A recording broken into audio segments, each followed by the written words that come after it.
What if I told you that being single in your golden years might be the most liberating experience of your entire life?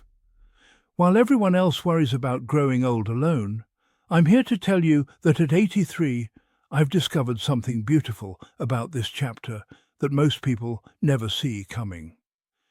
Being single after 80 isn't about what you're missing. It's about what you're finally free to discover. When the world gets quieter and the demands of others fade away, something magical happens. You find yourself again. Not the person you were when you were busy raising children or building a career, but the person you were always meant to be underneath all those roles and responsibilities. This isn't a consolation prize for those who end up alone. This is a masterclass in living life exactly the way you want to live it. I'm not here to tell you that relationships are bad or that you should avoid love. I'm here to show you that if life has brought you to this place where you're single after 80, you might just be sitting on a goldmine of possibilities you never imagined. I want to share with you 6 incredible advantages of being single at this age that could completely change how you feel about your future. Stay with me, because the last one might just blow your mind and make you see your solo journey in a whole new light. Before we dive in, please subscribe to this channel as an act of support. The first thing you'll notice when you're single after 80 is that time moves differently. For the first time in decades, maybe since you were young, every single hour belongs to you. Think about it. How many years did you spend checking your watch, rushing to be somewhere, coordinating schedules with someone else? How often did you want to linger over your morning coffee but couldn't because someone needed breakfast, or wanted to take an evening walk but had to wait for the right moment that worked for both of you? When you're single at this age, you get to rediscover the luxury of moving at your own natural rhythm. You can wake up when your body is ready, not when an alarm clock demands it. You can eat lunch at 2 in the afternoon if that's when you get hungry. You can take that nap when the sunlight hits your favorite chair just right, without anyone wondering why you're sleeping in the middle of the day. I have a neighbour, Rose, who's 81. She tells me that after her husband passed, she felt guilty about how much she enjoyed her new schedule. She'd wake up naturally around 7, make herself a proper breakfast while listening to the radio, then tend to her plants on the porch until she felt like doing something else. No rushing, no schedule, no one else's timeline to consider. She said it took her months to stop feeling like she was being lazy until she realized she wasn't being lazy at all. She was finally living at the pace that felt right for her body and her spirit. When you're single after 80, every day can unfold the way it wants to unfold. That's not selfish. That's finally being kind to yourself after a lifetime of putting others first. The second gift of being single at this age is that you get to fall in love with your own interests again. For most of your adult life, your hobbies and passions probably took a back seat to more pressing concerns. Maybe you loved to draw but put down your pencils when the children came. Maybe you played guitar but stopped when work got too demanding. Maybe you always wanted to learn about astronomy or grow orchids or write poetry, but there just wasn't room for it in a life full of other people's needs. Being single after 80 gives you something precious, the permission to be selfish with your time and energy in the most beautiful way. You can spend 3 hours working on a jigsaw puzzle if that makes you happy. You can plant an entire garden of flowers that serve no purpose except to make you smile when you look out your window. You can read mystery novels until 2 in the morning without anyone asking when you're coming to bed. I know a man named Frank who's 79. After his wife died, everyone expected him to be lost and lonely. Instead, Frank discovered woodworking. He'd always been handy around the house, but now he has time to really craft things. He spends his mornings in his garage workshop, creating little furniture pieces for his grandchildren. He says he feels more creative and productive now than he did at 50 because every project is something he chose to do, not something he had to do. When you're single at this age, your energy doesn't have to be divided anymore. Everything you put into your day is an investment in your own happiness and growth. That's a kind of luxury that many people never get to experience, and it can make these years incredibly rich and satisfying. The third advantage is the complete freedom to make decisions without having to consider anyone else's opinion or comfort.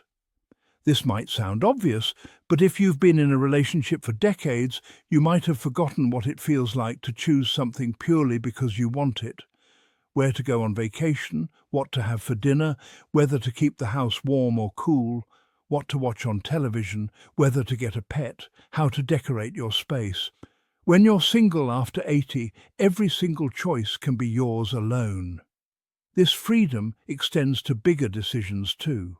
Maybe you've always wanted to live somewhere else, but stayed put because it worked better for your partner's family or job. Maybe you wanted to downsize to a smaller, cozier place, but your spouse preferred the big house. Maybe you wanted to join groups or activities that didn't interest your partner. Now you can make all these choices based purely on what feels right for you.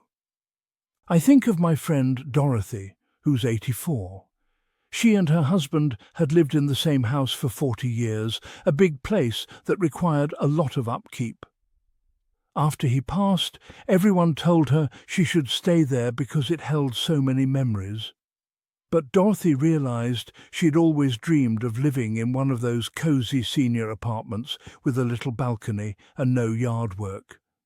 She made the move and says she's never been happier. Her new place gets morning sun, she can walk to the library, and she's made friends with her neighbours.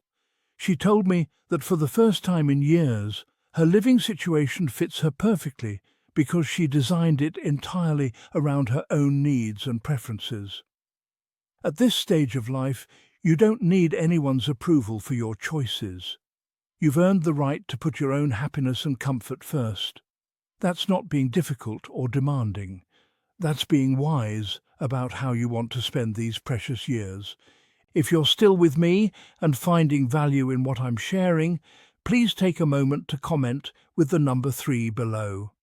And if this perspective on aging is speaking to you, I'd love for you to subscribe and hit the notification bell so you don't miss future videos. Your engagement helps me reach more people who might benefit from this message. The fourth benefit of being single after 80 is that your social life becomes entirely your choice. Throughout most of your adult life, your social calendar was probably a negotiation. Family gatherings you attended because your spouse's family expected it. Dinner parties with couples you didn't particularly enjoy but went to anyway to keep the peace. Social obligations that filled your weekends but didn't necessarily fill your heart. When you're single at this age, you get to curate your social world like an art gallery.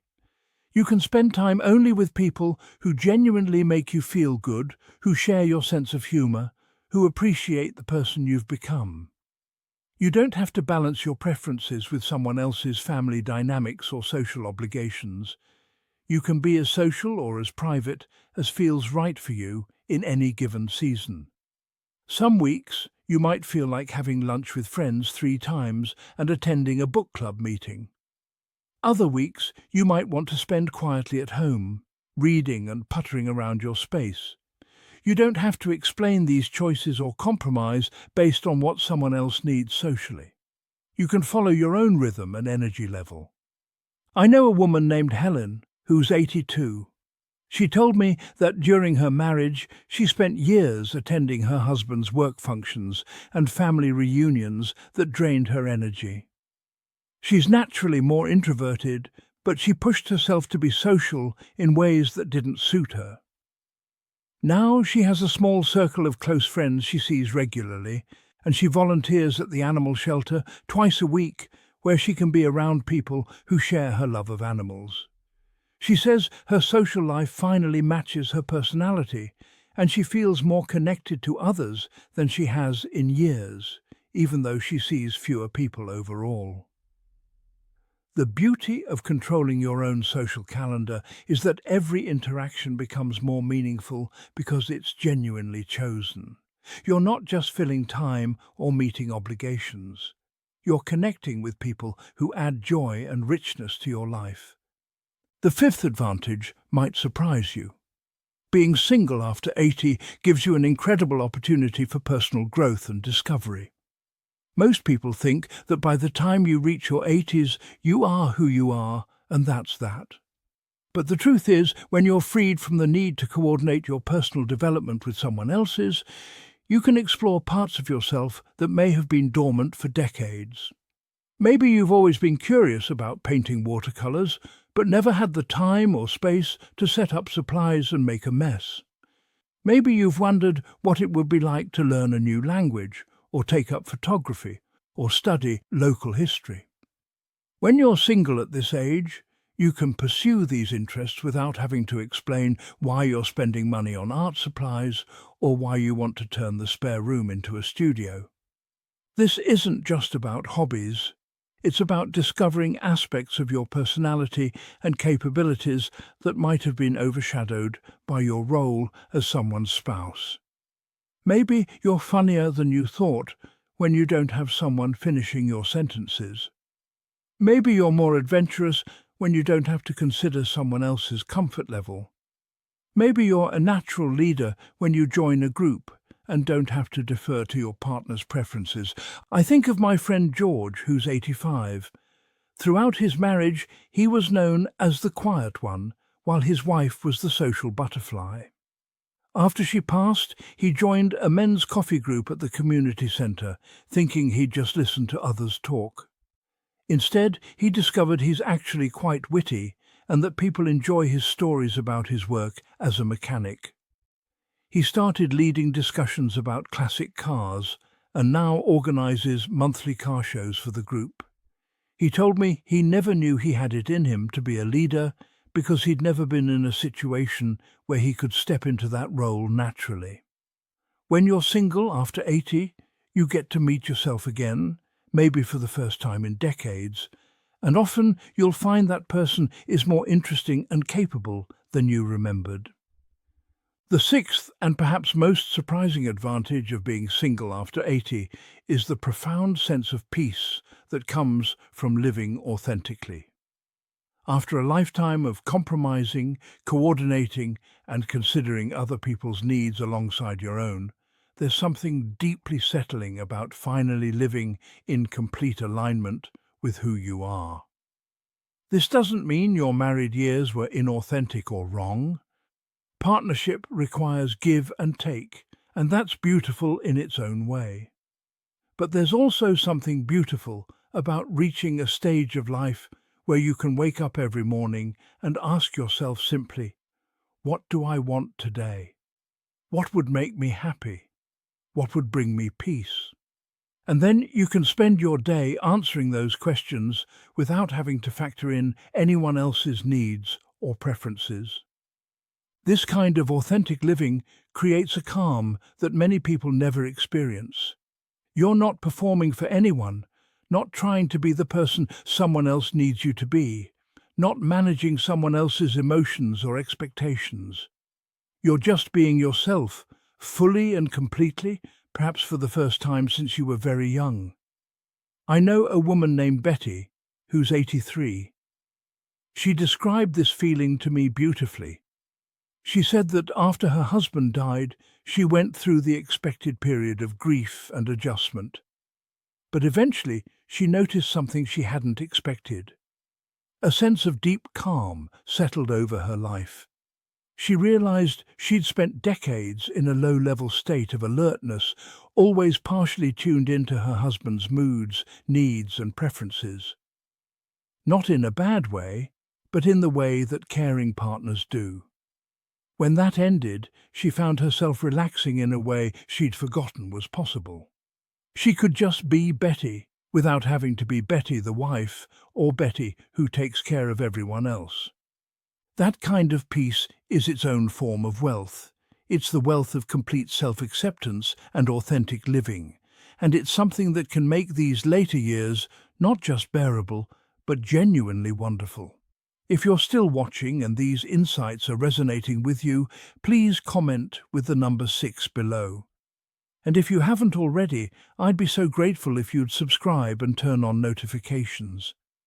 Sharing these perspectives on aging helps build a community of people who see the possibilities in every stage of life. Let me leave you with this thought. Reaching your 80s as a single person isn't the consolation prize that our culture sometimes makes it seem. It's not about settling for less or making the best of a difficult situation. For many people, it's actually the beginning of the most authentic, peaceful, and self-directed chapter of their entire lives. You've spent decades learning how to love others, how to compromise, how to build a life that works for multiple people. Those were valuable years that shaped you into the wise, experienced person you are now. But these years, these single years after 80, they're your reward. They're your time to take all that wisdom and experience and use it to create a life that fits you like a perfectly tailored coat. You get to wake up every morning and design your day around what brings you joy. You get to pursue interests that fascinate you without having to justify why they matter. You get to be as social or as solitary as your spirit needs. You get to make decisions quickly and change your mind without lengthy discussions. You get to discover parts of yourself that may have been waiting patiently for their turn to shine. Most importantly, you get to live with a kind of freedom that most people spend their whole lives dreaming about. The freedom to be completely, authentically yourself without apology or explanation. That's not something to be pitied or worried about. That's something to be celebrated. So if you're single after 80 or heading toward that possibility, I want you to know that your story is far from over. In fact, some of the most beautiful chapters might still be ahead of you. Chapters written entirely in your own voice, at your own pace, filled with exactly the adventures and quiet moments that make your heart sing. Thank you for spending this time with me today. I'd love to hear your thoughts in the comments below. What's one insight from today's discussion that struck you the most? How do you plan to embrace the freedoms and opportunities of this stage of life? Your experiences and wisdom could be exactly what another viewer needs to hear, so please don't hesitate to share. If this video opened your eyes to new possibilities or gave you a different perspective on aging alone, please subscribe, give it a thumbs up, and share it with someone who might benefit from this message. Your support helps me continue creating content that celebrates every stage of life and shows that our best days don't have to be behind us just because we're getting older. I'll see you in the next video, where we'll continue exploring how to make the most of these golden years, whether you're flying solo or sharing the journey with others. Until then, remember that you have everything you need within you to create a life that's not just worth living, but worth celebrating.